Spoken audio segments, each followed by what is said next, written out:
Last slave ship survivor gave interview in the 1930s that surfaced almost 90 years later. 60 years after the abolition of slavery, an anthropologist made a remarkable discovery. She located the last surviving slave on the last ship to bring Africans to the United States. In his own words, a heartbreaking story of a young African man who'd been kidnapped from his home, crammed into a boat for months, and sent off to America to be sold as a slave.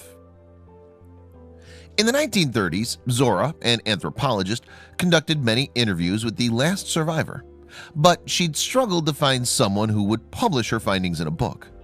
Black emancipation was the last thing people were interested in reading about. In fact, they're only now being released to the public in a book. Zora's book tells the story of Cudjo, who was born in what is now the West African country of Benin. He was only 19 years old when members of the neighboring Dahomian tribe beat him, captured him, and took him to the coast to be sold off. A significant time in Cudjo's life, he was a young man who dreamt of marrying his childhood love and starting his own family. He'd known of friends and family who'd been kidnapped by slave traders and sent off to unknown lands, but he'd tried his best to evade them and was hopeful he would be one of the lucky ones. But he was wrong. Like most nights, after an evening meal with his parents and sisters, they would often exchange tribal folklore until the spell of sleep took over. But this night would be very different than others. This night would shatter lives. Cudjo and his family had finished their nightly tradition and were in the midst of sleeping when numerous men with swords barged into their home. Startled and terrified, Cudjo and his family asked them what they had wanted and demanded they leave. But there was no chance. They would not leave until they got what they'd come for. The men from the neighboring Dahomian tribe beat Cudjo and told him to say his goodbyes. There was no room or time for questions or objections.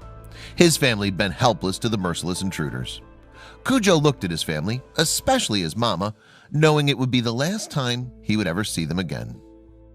When Cudjo had been brought to the shore, as he looked around, men like himself stood on platforms, helplessly waiting to be sold. Within a few minutes, but what had seemed like days, Cudjo and about 120 others were sold into slavery and crammed into the Clotilda, the last slave ship to reach the continental United States. The Clotilda brought its captives to Alabama in 1860. Even though slavery was legal at that time in America, the international slave trade was not. America had outlawed the practice in 1807. But Cudjo Lewis's journey is an example of how slave traders went around the law to continue bringing over human cargo. To avoid detection from authorities, Cudjo's captors snuck him and the other survivors into Alabama at night. They were forced to hide in a swamp for several days. They sat quietly in the darkness and cold, awaiting their unknown fate.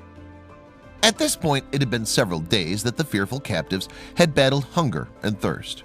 But even then, they were still lucky to survive. Due to hunger, physical abuse, and filthy conditions, countless captives died on their voyages. To hide the evidence of their crime, the 86-foot sailboat was then set ablaze on the banks of the Mobile Tensaw Delta.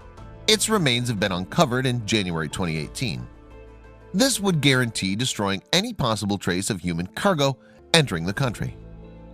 Cudjo's narrative provides a first-hand account of the devastating trauma of slavery. His interview gave the world a magnified lens into the grim reality of the process of slavery and the forgotten horror of the voyages to unknown places.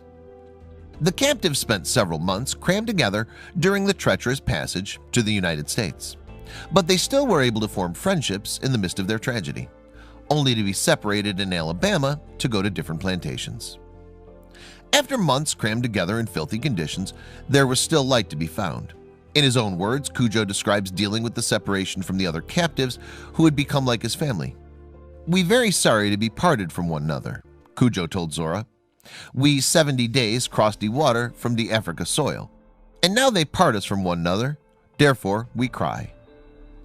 But Cudjo's anguish is reflected the most when he speaks about his mom. During the interview with Zora, Cudjo could barely find the words to describe the emotions he's felt throughout his life when he thinks of her. He often stops the interview to cry. "My grief's so heavy I can't stand it. I think maybe I die in my sleep when I dream about my mama." When Cudjo finally arrived at the slave plantation, No one spoke his language, nor could they explain to him where he was or what was going on. He only knew one thing, something that didn't require any language whatsoever. He knew he was a white man's property and forever enslaved to him. But while Cudjoe worked for years as a slave, something radical was happening in America that would forever change the course of its history. Cudjoe had no idea that the Civil War had begun, but partway through he began to hear that the North had started a war to free enslaved people like him. He dismissed the thought, thinking that day would never come. He'd lost all that was important to him, including his dignity. There was no room for hope in his mind. A few days after Confederate General Robert E. Lee surrendered in April '65. One day when Cudjoe and other enslaved people were working on a boat, Union soldiers walked by and told them something Cudjoe never thought they'd ever hear. "You're free." Not sure where to go or simply what to do next, in a country that had been nothing but terrible to him, he didn't have a dollar in his pocket nor a place to sleep. Cudjoe expected to receive some sort of compensation for being kidnapped and forced into slavery, and was frustrated to discover that emancipation didn't come with the promise of 40 acres and a mule. Frustrated by the refusal of the government to provide him with land to live on after stealing him away from his homeland, he and a group of 31 other free people saved up money to buy land near the state capital of Mobile, which they called Africatown. Cudjoe would never see his family again, but dreamt about his mama until the day he died.